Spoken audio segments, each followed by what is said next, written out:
Assalamu alaikum, my dear students. Welcome once again in online biology class. Today I have brought one more chapter that is based on the botany section of your textbook. Lastly, we have completed the chapter that was plant water relation, and in that chapter we have seen what are the different requirements of the plant, how plants are growing with the different physiological processes like osmosis, diffusion, etc. So here today we are going to start with another chapter that is again based on plants, I can say. और आप ये भी बोल सकते हो कि last chapter जो हम लोगों ने पढ़ा है उसी के बेसिस पे हमको ये नया चैप्टर आज स्टार्ट करना है. तो here the new chapter is plant growth and mineral nutrition. So here in this chapter we have to see what are the different factors responsible for the growth of plant and what is the need of mineral nutrition for plant. So let's start. You are aware about that plants are growing in the natural environment, and growth is one of the characteristic feature of living organism. Every living organism will show this property of growth, and we can say growth as a phenomena has two aspects. किसी भी अगर हम लोग growth की किसी living organism में बात करेंगे तो हम दो चीज़ों पे या दो बेसिस पे हम उसको जज करते हैं, क्वांटिटेटिव एंड क्वालिटेटिव. तो ये दो ऐसे बेसिस हैं जिस पे हमको पता चलेगा कि ग्रोथ हो रही है या नहीं हो रही है. So if you will talk about quantitative aspects, so it speaks for an increase in length, breadth, size, volume, body mass और dry weight and number of sales.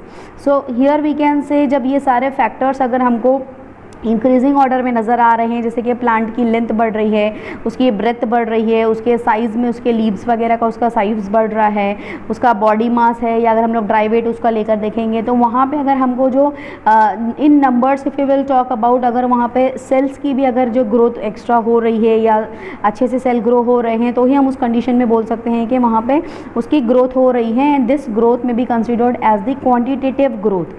So growth as a quantitative change is a final end product of successive metabolism. किसी भी metabolism को complete करने के लिए या जज करने के लिए हमको उसकी क्वांटिटेटिव चेंजेस उसके अंदर देखने पड़ते हैं. Now if we will talk about qualitative aspects, so it will talks about the change in the nature of the growth, where development is an ordered change or progress while differentiation leads to higher and more complex stages. So here we can say यहाँ पे growth को जज करने के लिए उसके अंदर किस हद तक डिफ्रेंसिएशन हो रहा है, डेवलपमेंट कितनी हो रही है, तो ये सारी चीज़ें उसकी क्वालिटी दिखाएगी. So growth thus can be defined as permanent irreversible increase in the bulk of an organism accompanied by the change of form. If only in this condition only we can say that here the growth is taking place in that particular organism. So it is permanent, we can't change it, irreversible, it will not be again going to the original position from it has started. So that is the reason we can say that it is permanent and irreversible change. If we will talk about multicellular plants or the vascular plants, here the growth is indeterminate and occurs throughout the life indefinitely. जब तक के जो tissues हैं और जो sales हैं वो grow होते रहते हैं तब तक वहाँ पे वो जो वी कैन से ग्रोथ का जो फैक्टर है वो चलता ही रहता है. Because here we are having in plants we are having some special cells that is called as meristem.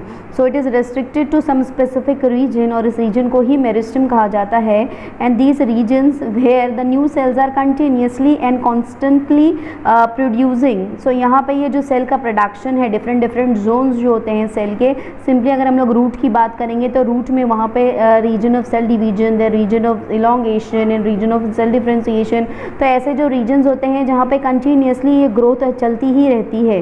So we can say meristems are of based on its type, it is of 3 types, that is based on its location actually. So that these are apical meristem, intercalary meristem and lateral meristem. So जहाँ पर भी ये meristems मौजूद होता है plant में, उस basis पे यहाँ पे हम बोल सकते हैं कि इसकी क्लासिफिकेशन इन 3 कैटेगरी में की गई है. So let's have a glance very quickly on these different types. So first we will talk about the apical meristem. So if we will talk about apical meristem, so it is a invascular plant we can say growth is restricted to the apices of a root and shoot, जहाँ भी उसका apical part होगा वहीं पर जो है वो उसके ग्रोथ के ज़्यादा चांसेस होते हैं. So it is responsible for growth in length और we can say height and the differentiation और cell type. So that is the reason apical meristems जो होते हैं वो एपिकल रीजन की तरफ या एपिकल जो पोर्शन होते हैं, जैसे कि एज आई सेड जो अपाइसिस ऑफ रूट है एंड द एपिकल रीजन और जो उसका रूट की जो टिप होती है, तो रूट की टिप पे और शूट के टिप पे हमको एपिकल मेरिस्टम्स के जो सेल्स हैं वो मिलते हैं and it contributes to the primary growth of the plant. तो जैसे ही ये प्राइमरी ग्रोथ सेल्स की कंप्लीट हो जाती है और वी कैन से जहाँ पे एपिकल मेरिस्टम्स अपना काम कंप्लीट कर देते हैं वहीं से लेटरल मेरिस्टमेटिक टिश्यूज़ अपना काम करना शुरू कर देते हैं and that is the reason they are known to cause the production of secondary growth in the plant. Here we can say the widening of the plant is the responsible factor by this lateral meristematic tissue only. So जो bark जो होता है tree का, तो जो cambium actually part होता है वहाँ पे हमको ये इस तरीके का लेटरल मेरिस्टेमेटिक टिश्यूज देखने को मिलते हैं. सो यह वे कैन से तो जो विड्थ की और जो गर्थ होती है प्लांट की, एक्चुअली स्टेम कितना ज़्यादा चौड़ा है उसकी जो गर्थ होती है वो एक्चुअली लेटरल मेरिस्टेमेटिक टिश्यूज़ की वजह से होती है. So we can say they are responsible for secondary growth and they are the founder of vascular cambiums we can say. तो यहाँ पे जो वस्कुलर कैम्बियम होता है, आपको पता है कि कैम्बियम जो वो दो तरह की होती है, fascicular and interfascicular.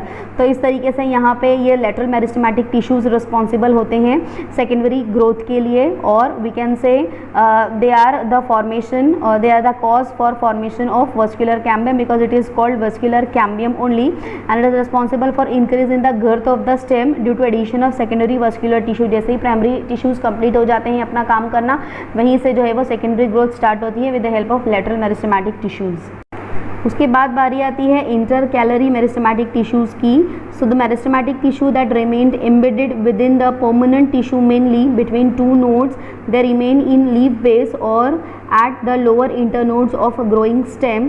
So they are formed because some meristematic zone are left behind by the stem during apical growth. आपको पता है कि प्लांट्स के अंदर जो नोडल रीजन होता है वो नोडल रीजन में के बीच का जो हिस्सा होता है वहाँ पर ये इंटरकैलरी मेरिस्टेमेटिक टिश्यूज़ मौजूद होते हैं because their position itself is the here only because it is located at the node or at the base of internode of the stem. आपको नोड और इंटरनोड कहाँ होती है, आप आपके 11th स्टैंडर्ड में आपने जो है वो प्लांट्स बेस्ड जो चैप्टर थे उसमें आपने पढ़ चुके हैं.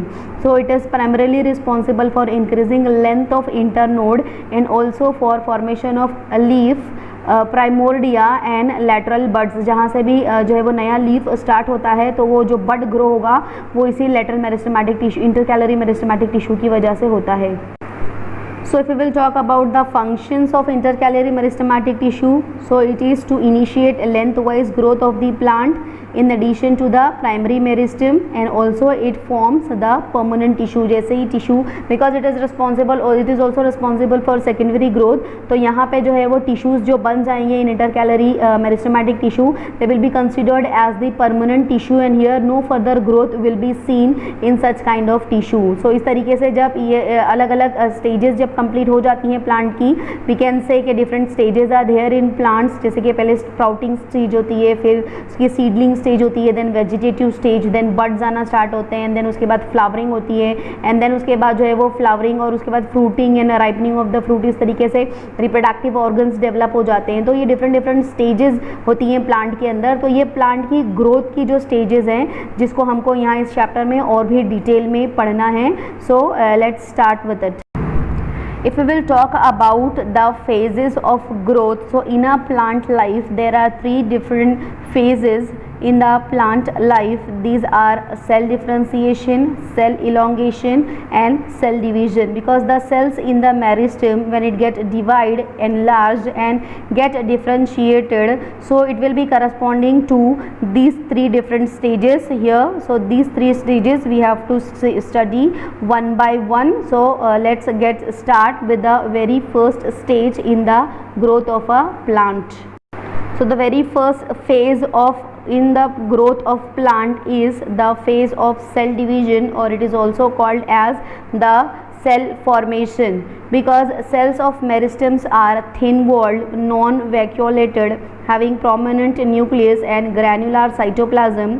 So meristematic cells undergo mitotic division to form two new cells. आपको पता है लास्ट ईयर में आपने सेल डिवीजन के बारे में पढ़ा है. So as soon as the cell will get mature, उसके अंदर वहाँ पे सेल डिवीजन का प्रोसेस स्टार्ट हो जाता है. एंड आपको पता है कि माइटोसिस का जो प्रोसेस है उसमें डिप्लॉयड न्यूक्लियस हमको मिलते हैं. तो जब प्लांट का सेल डिवाइड होगा, सेल प्लेट फॉर्म होती है, आपको पता है. तो इस तरीके से जैसे सेल प्लेट फॉर्म हो जाएगी तो एक सिंगल जो सेल था वो दो हिस्सों में डिवाइड हो जाता है. One cell remains meristematic and the other cell undergoes enlargement and differentiation. So in this phase a rate of growth occurs as or at a slower pace we can say. So this phase is also called as lag phase क्योंकि यहाँ पे एक जो cell ये दो में से रहेगा वो एज अ मेरिस्टेमेटिक टिश्यू वहाँ पे काम करेगा और उसी से ही 3 डिफरेंट टाइप्स के अभी जो हम लोगों ने देखे मेरिस्टेमेटिक टिश्यूज़ जो हैं वो डेवलप होना स्टार्ट हो जाएंगे. एंड जो दूसरा रहेगा सेल वो उसकी बहुत स्लोली ग्रोथ होगी क्योंकि उसके अंदर ये सारा एनलार्जमेंट एंड डिफ्रेंसिएशन का प्रोसेस अभी होता रहेगा. देन उसके बाद का जो next phase of cell division है और sorry the next phase of plant growth is the phase of cell enlargement और cell elongation. So now whatever the newly formed cell here it becomes vacuolated. आपको पता है कि plant के cell में एक बड़ा वैक्यूल मौजूद होता है because it has to participate in the processes जो हम लोग पढ़ चुके. देखिए ऑस्मोसिस है, डिफ्यूजन है, ये सारे प्रोसेस में उसको पार्ट लेना होता है. दैट इज़ द रीज़न वहाँ पे ये सेल्स जो है वो वैक्यूलेटेड बन जाते हैं and it becomes osmotically active and turgid due to absorption of water because as soon as plants will start growing it first starts absorbing water from the its vicinity. So वहाँ पे automatically उसकी turgidity बढ़ जाती है because वहाँ पे exosmosis का process हो जाएगा. So turgidity results in the enlargement of the cell both lengthwise as well as breadthwise. So in this phase new wall materials and other materials are synthesized to cope up with the enlargement. तो इस तरीके से जो single cell है वो अब enlarge हो रहा है और उसके अंदर इलोंगेशन हो रहा है बोथ लेंथ वाइज और ब्रेथ वाइज. उसकी ग्रोथ हम लोग बोल सकते हैं. जो सेल इनिशियली छोटा सा था अब उसके अंदर एनलार्जमेंट का प्रोसेस स्टार्ट हो गया है. So the growth rate in this phase occurs at an accelerated pace और we can say here exponential और इसको log phase भी बोलते हैं बिकॉज यहाँ पे जो ग्रोथ है वो थोड़ी सी रैपिड और we can say थोड़ी सी फास्ट हो जाती है बिकॉज जो लैग फेज था वहाँ पे कंटिन्यू सेल डिवीजन होना है तो वो फेज थोड़ा सा स्लो होता है बट ये लॉग फेज है इसीलिए ये थोड़ा सा और स्पीड से जाता है. After this next phase of plant growth is phase of cell maturation और it is also called as cell differentiation. So यहाँ पे जो अब enlarged cell है now it becomes a specialized organ. Actually इसकी जो है वो plant का shape इसको भी मिल जाता है to perform specific functions and attain maturity both morphological and physiological because अब तक यहाँ पे जो है उसके सारे parts develop हो चुके होते हैं and उसके अलग अलग zone यहाँ पे जो है वो आ जाते हैं. जैसे कि आप लोग देख सकते हो zone of maturation है, zone of cell डिफ्रेंसिएशन है और we can say zone of elongation. तो इस तरीके से अलग अलग जोन प्लांट के अंदर क्रिएट हो जाते हैं एंड ऑन दिस बेसिस वो उसके जो है वो डिफरेंट फंक्शंस जो होते हैं वो परफॉर्म करना स्टार्ट कर चुका होता है अब तक. So in this phase rate of growth slow down and comes to a steady state because हम लोग ये बोल सकते हैं कि इस फेज के बाद जो है वो ग्रोथ बहुत ही स्लो हो जाती है and all the plant parts have attains a maturity. तो यहाँ पे हम लोग बोल सकते हैं कि कंप्लीट प्लांट को फॉर्मेशन हो जाता है और एक अडल्ट प्लांट हम लोग इस स्टेज में बोल सकते हैं कि प्लांट डेवलप हो जाता है. जो भी उसके अंदर के जो प्रोसेसेस होते हैं it will start taking part in the different cycles and the different embryogenesis and the flower and fruit formation stages जो होती है उस तरीके की यहाँ पे प्लांट के अंदर कंप्लीट हो जाती है. तो डिफरेंट स्टेजेस में हम लोग बोल सकते हैं स्टेप बाय स्टेप प्लांट के अंदर स्लोली एंड ग्रेजुअली ये सारे चेंजेस होते रहते हैं. So after undergoing all 3 different stages और phases we can say the plant is now called as और considered as a mature plant और अ कंप्लीट एडल्ट प्लांट जिसके अंदर सारे हमको जो है वो डिफरेंट कैरेक्टर्स ऑफ प्लांट्स देखने को मिलेंगे. Next we have to see what are the different conditions for plant growth. हमने फेजेस तो देख लिए कि एक प्लांट की लाइफ में कौन कौन से फेजेस होते हैं, but what are the different conditions, कौन से सूटेबल कंडीशंस होती हैं जिनके अंदर प्लांट ग्रो कर सकता है. So all plant need water, nutrients and oxygen to grow. ये बेसिक नीड्स होती हैं प्लांट की. Normally plants can spread their roots to take these in from soil. So potted plants have limited space for their roots to grow, and potting compost help to hold more water, air and nutrients. Rooting compost is good for drainage. Various material in potting components, जैसे कि अलग अलग type के soil होती है, लोम based compost है या लोमलेस compost हो गया या रूमिंग कंपोस्ट हो गया. तो ये तरह तरह के पॉटिंग प्लांट्स के लिए कंडीशन होती है. बट अगर हम लोग नेचुरली ग्रोन या in nature the plants whatever are growing, अगर उसकी हम लोग रिक्वायरमेंट की बात करेंगे तो basic needs of the plants are water, supply of nutrients, temperature, oxygen, carbon or nitrogen ratio, gravitational force, light and growth hormone. So these are the chief different conditions we can say जो एक plant को ज़रूरत होती है. So let's have a discussion about the different chief conditions of the plants. The very basic need of plant is water, because water is essential component of protoplasm and to maintain turgidity of the cell. As we are aware about that the roots are absorbing the water and the nutrients from its close vicinity. So water is also acting as an aqueous medium for a biochemical reaction. So it is a basic need of plant, we can say. Next requirement of the plant is the nutrients, because micro elements and macro elements, they both are considered as the nutrients and it is required for the proper growth of the plant. So if it is available in plenty, then and then only the plant will be having its growth properly. So if we will talk about the nutritional requirement, or we can say the essential nutrients required to for the development of the plants from seed through its life cycle, it may be sunlight, carbon dioxide, water, or we can say the most of the hydrogen and oxygen, or the different photosynthetic factors we can say for plants.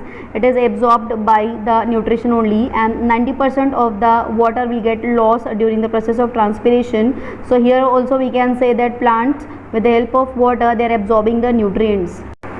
Mainly 16 chemical elements are known to be important to a plant growth and survival. So they may be the non-mineral nutrients और mineral nutrients. So इस तरीके से हमने इसको दो group में categorised किया गया है. These elements under two main groups we can see. So those two groups will be non-mineral nutrients and mineral nutrients. Now if we will talk about non-mineral nutrients, so these may be carbon, hydrogen and oxygen, and these are found in air as well as in water. And if we will talk about mineral nutrients, so there are 13 mineral nutrients, and these nutrients are divided into two groups. Those are macronutrients and micronutrients. तो ये nutrients plant में roots के through absorb करते हैं और ये बहुत essential होते हैं, because if plants lack in the nutrients, or we can say if there will be a nutrient deficiency, so there may be a problem with respect to the growth of the plant. So it may be or we can say that dependent on the functions of nutrient, or we can say that if the nutrient will get absorbed properly by the plant, so plant will be having a proper growth. Otherwise it has to face various problem with respect to the nutrients deficiency. So we can say that nutrients are very essential component, or next to the water we can say that nutrient requirement is most essential for plants. Next requirement of the plant is temperature, because a proper range of temperature is also must for the essential growth of the plant. Optimum temperature ranges between 25 to 35 degrees Celsius, and if it beyond or if exceeds beyond this level, so there might be a chances that plants may not be grow properly. So we can say for vegetative plants or for flowering plants there may be a different range of temperature. So between these range only the plant will be able to grow. So vegetative plants के लिए 70 to 85 degree और we can say 20 to 30 degree Celsius तक का temperature लगता है. And for flowering plant 18 to 26 degree Celsius temperature is required. Then after temperature the next essential element for the plant और the next condition is the oxygen, presence of oxygen, because oxygen is essential for respiration and the release of energy. You are aware about the process of photosynthesis, that carbon dioxide is taken inside by the plant and oxygen is released, and along with the oxygen it is also releasing the energy. So that is also very must. Now next requirement is the light, because light is very much essential for the germination of seed and for the process of photosynthesis. photosynthesis का process without sunlight possible ही नहीं है. So that is the reason light is also a very important condition for the growth of a plant. Then after this we can say the gravitational force is also very important device for the growth of plant, because the roots are growing positive towards, or we can say towards the gravity. The roots are growing and stem is growing negative to the or opposite side to the gravity. So the gravitational force decide the direction of growth of the shoot as well as the root. तो stem जो होता है वो opposite to the gravity travel करता है, roots जो होती हैं टुवर्ड्स द ग्रेविटी ट्रैवल करती है. तो यहाँ पे ग्रेविटेशनल फोर्स का भी बहुत इंपॉर्टेंट रोल होता है for the better growth of a plant. So I hope you have understood the concept whatever we have learned today. So this much is enough for today. I'm going to stop here, and I request you all to please go through the content. This chapter is very easy, I can say, as compared to the previous chapter. If then too you'll be having any doubts, so you can contact me and you can clear your doubts. Please go through the content thoroughly and try to find out your doubts. Next time we will see the actual physiological conditions that will depend on the growth of plant. So till that, whatever you have learned today, you just go through the content thoroughly, try to correlate it with your textbook and revise it once again. So inshallah we will meet next time. Take care. Till that, Assalamu alaikum.